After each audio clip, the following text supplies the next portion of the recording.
মুসলমানের ঘরে জন্ম নিয়ে এভাবে নামাজকে প্রত্যাখ্যান করলা। ছি ছি ছি ছি। তোমারে দেখে তো হিন্দুও হাসবে, তোমারে দেখে তো ইহুদিও হাসবে, তোমারে দেখে তো খ্রিস্টানও হাসবে, যে দেখছো হয় নাকি শ্রেষ্ঠ জাতি, ওদের ধর্ম নাকি শ্রেষ্ঠ ধর্ম, ওদের ধর্ম কোরআন নাকি শ্রেষ্ঠ কিতাব, ওদের শ্রেষ্ঠ ধর্ম ওদেরই পছন্দ হয় না, ওদের শ্রেষ্ঠ কিতাব ওরাই পড়তে পারে না। তো এটা কিসের শ্রেষ্ঠ?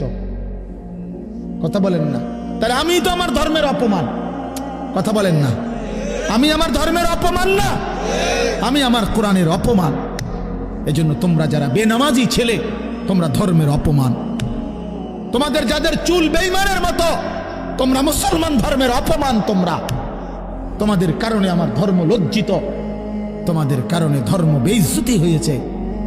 তোমরা ইসলামকে অপমানিত করলা, আল্লাহকে অপমানিত করলা, আমার নবীর শ্রেষ্ঠতম 23 বছরের আদর্শকে তোমরা অপমানিত করলা।